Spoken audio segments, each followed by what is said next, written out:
Google officially announced Wednesday it has achieved quantum supremacy.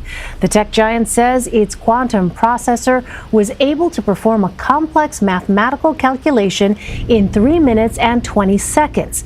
This same calculation would have taken the current most powerful supercomputer nearly 10,000 years.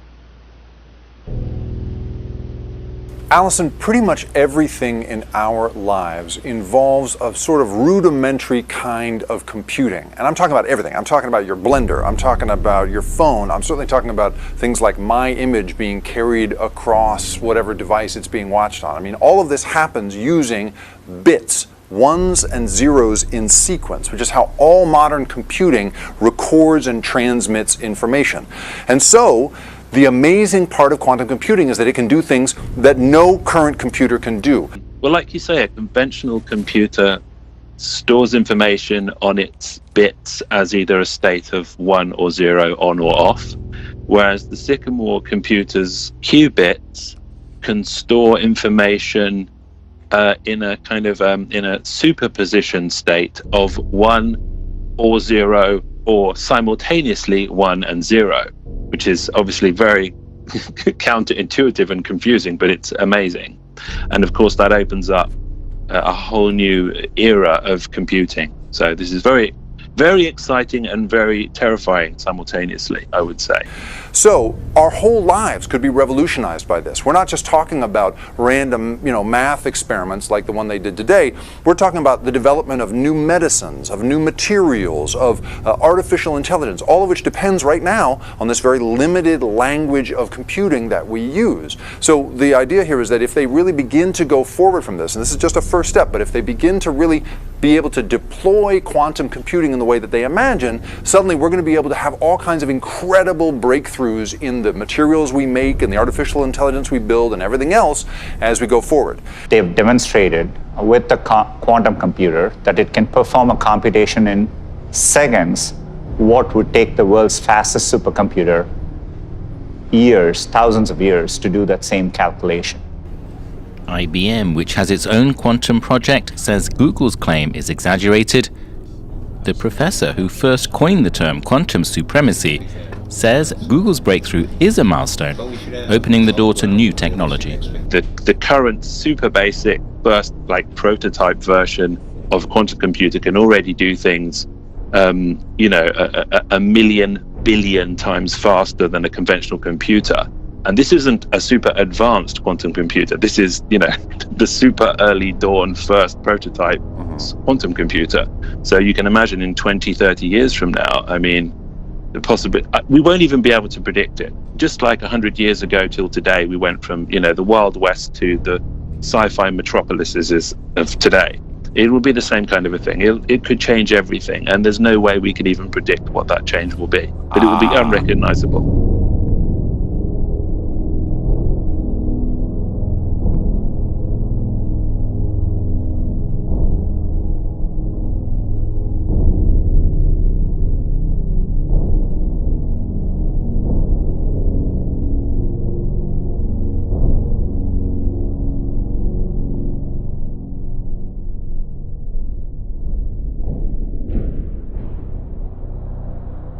It does demonstrate how tight this race is, because it really becomes a question of, are supercomputers the future, or are these quantum computers actually the future, or is one just, as you said, right, theoretical over the other? Yeah, they keep saying, IBM keeps calling these conventional supercomputers, and that's where we should be putting our attention. So I guess my final question here, Ben, amid all this trash talk, are these just all kind of a bid, and everyone's full of bluster and saying, my computer does this, my computer does that? Is this really just a race to get government contracts, government money?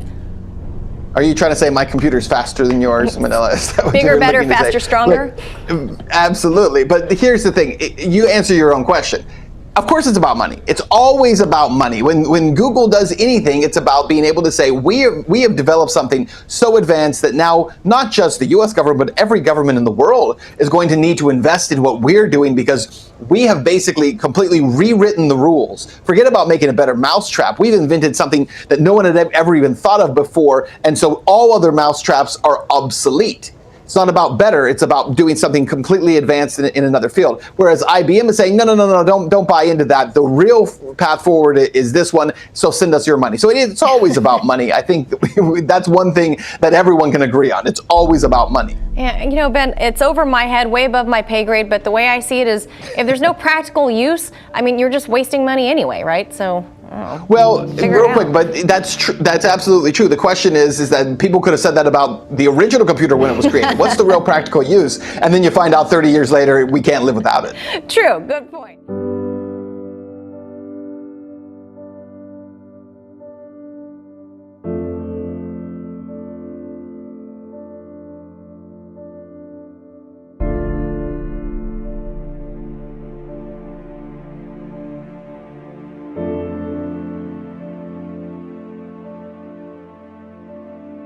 This is more than just a hobby for you and a fascination. Oh yeah, no, this yes, no, it's very. I'm doing this because it's important. If we're going to continue to have a dynamic civilization where our grandchildren have better lives than we do, then we need to be sure we're using the resources of space to save this planet.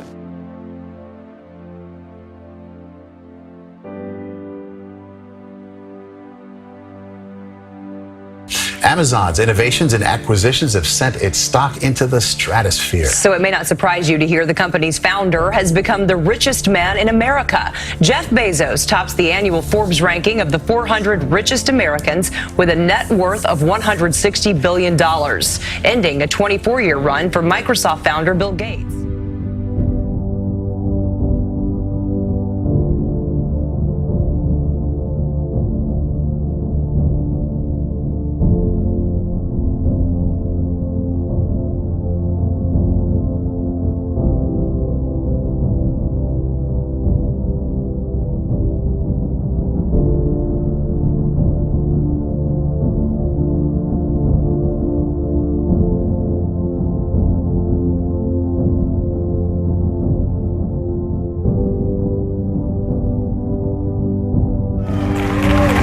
Billionaire Jeff Bezos' next venture is literally out of this world. It's time to go back to the moon, this time to stay. At a presentation in Washington, D.C., the Amazon founder and CEO on Thursday unveiled a mock-up of Blue Moon, a lunar lander Bezos says will ferry rovers, cargo, and eventually people to the moon. In space resources, we have to use them. The project would mark the first ever commercial moon landing. A very fundamental long-range problem is that we will run out of energy on Earth. This is just arithmetic. It's going to happen.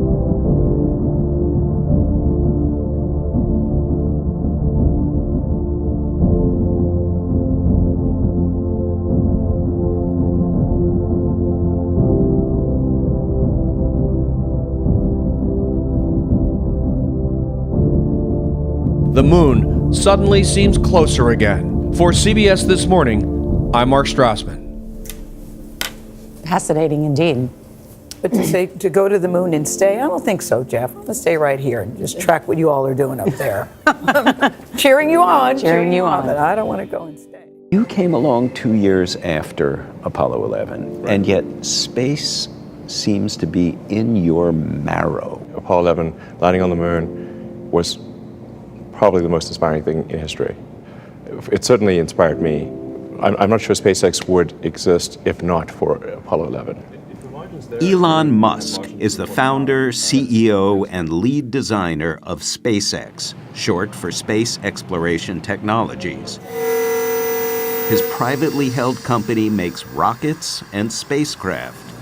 I kept expecting that we would continue beyond Apollo 11, that we would have a base on the moon, that we would be sending people to Mars. And here we are in 2019, the United States actually does not yet have the ability to send people even to low Earth orbit. Which is why SpaceX is one of the companies that delivers cargo to the International Space Station, while the Russians transport crews. That's because NASA's space shuttle program ended in 2011. It may be sad about the future. You know, when you get up in the morning, what fires you up? Like, what gets you excited about being alive? Elon Musk isn't the only billionaire thinking big. Release. Richard Branson's Virgin Galactic will offer commercial space flights for tourists. And Amazon's Jeff Bezos has founded Blue Origin in hopes of building space colonies. I think it's good what Jeff Bezos is doing with Blue Origin. You know, occasionally I'll rib him a little bit, but I think it's good what he's doing. And Musk isn't only thinking big, he's thinking fast. Regular trips to the space station? To launch crew to the space station? Crew to the space. My guess is about 6 months. Visiting the moon? Well, this is going to sound pretty crazy, but we're certainly with an uncrewed vehicle, I believe we could land on the moon in 2 years. But always on his horizon, the planet Mars. Sending crews to Mars in 4 years, I think that sounds pretty doable. Internally, we would aim for 2 years, and then reality might be 4. What would space tourism look like? Well, space tourism is going to start with a very short, kind of 11-minute ride up into space. You'll be able to see the thin limb of the Earth's atmosphere and see how fragile this planet really is. Everybody who goes to space says they come back a little changed and they realize how beautiful this planet is and how small and fragile it is. Something that we can't see when we're down here, but from up there it becomes obvious.